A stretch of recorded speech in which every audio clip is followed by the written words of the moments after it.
Hey, it's Chris with Never Enough Outdoors, and today I'm going to be restringing a bait caster. I've noticed when I've been casting this rod that it's been low on line, so and I don't put a lot on it. I just put enough for a little while usage. But I'm going to show you how I put new line on one of these. I went to the store this weekend to the Bass Pro Spring Fishing Classic, and I got some more line. I like the Stren low visibility green color, but I'm going to put this on here and then I'll be ready to do some more fishing. So please subscribe, check out my other videos, and we'll go get started. There's a few different ways you can do this, but you want to get all the line off of the reel to begin with. So you can tie a weight on the end, or be it if you're at a lake, you can throw your lure out into the water. If you're at home, you can tie a weight on and cast your line out into your yard, and it'll pull a lot of line off. Or you can just simply pull it off. I've pushed the button in. I'm just going to pull all my line off. All right, that didn't take me but a few seconds because I don't keep a lot of line on here. But I've got it down to the very beginning, and I'm just going to cut it off. So then you want to take all the line you removed and wad it up in a ball and throw it in the trash. Don't throw it in the lake. Don't throw it on the ground. Just throw it in the trash can.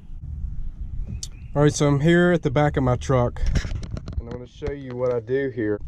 Now, what you want to do is you want this line to spool off like it was put on.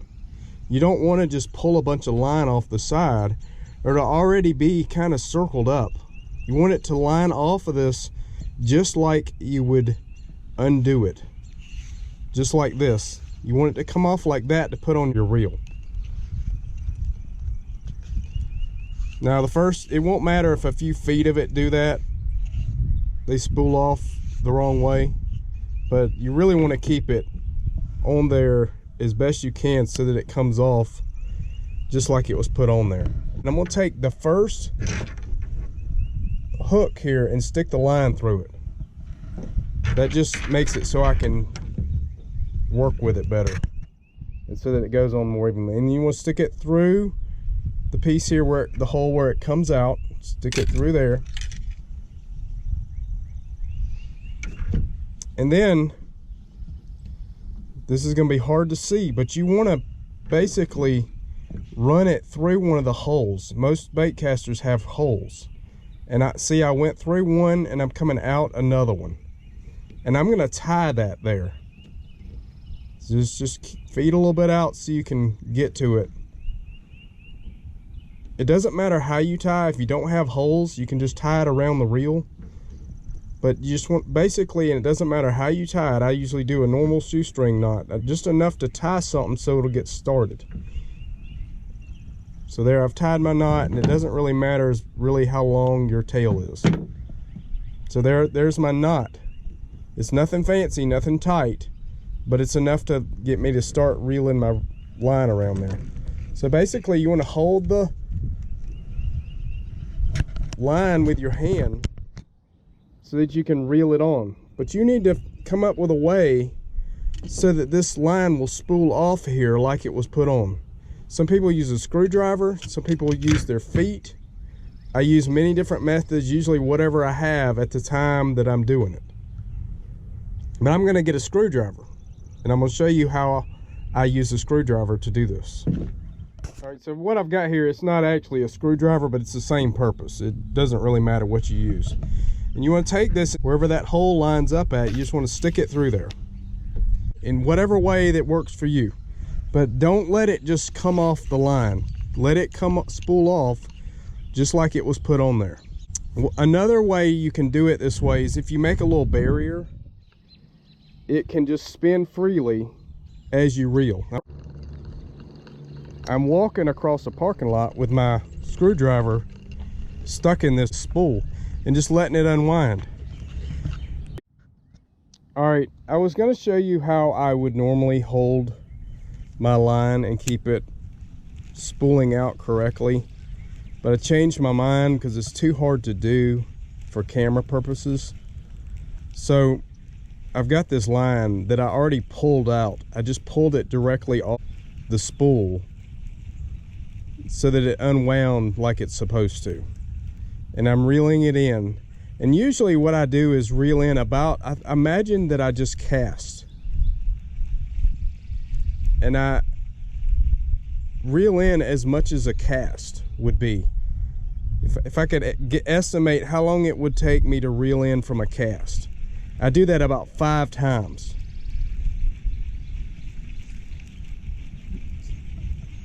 And it's usually, for me, it's about half the spool, maybe a third of the spool. If you can see there, I've only got about halfway gone now. So I'm gonna call that about how much I would put on here.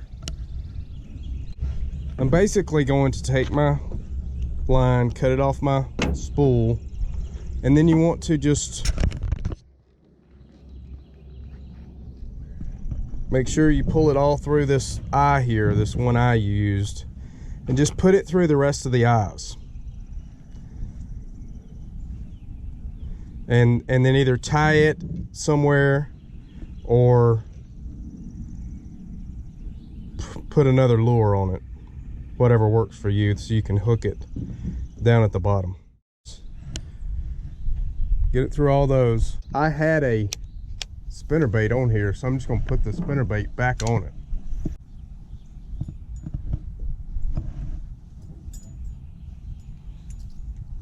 This is a polymer knot. I've got a video that shows how to tie different knots. I use about 3 basic knots. I use more, but for the most part, I use those 3 for most of my fishing. So that's a polymer knot. And I'm gonna take this, and this rod doesn't have a hook down at the bottom, so I'm just gonna put my hook into the top of my reel, save my eyelets. But that's how you put line on a bait caster. It's that simple. And like I said, I don't use a lot. I don't fill up the whole reel. I just use enough to get me through a few months worth of fishing. The more you put on there, the worse your backlash can be. And I just don't think you need to waste line if you're going to re-spool it every once in a while, every so often. So that's how I do a bait caster. All right, so thanks for watching. I hope you enjoyed learning how to spool your bait caster. Leave some comments if you do it a different way, if you tie your knot differently, or different ways you hold the spool that you bought the line on to put the line on your reel. There's many different ways to do this, and I usually don't do it the way I just did it. I usually sit on the floor in my shop or wherever, and I just let the thing unroll, and it rolls sometimes around the whole shop before I get done putting line on. But I always make sure it spools off that spool that you purchased it on, just like it was put on. So please, again, check out my other videos. Please subscribe below, and I'll see you next time.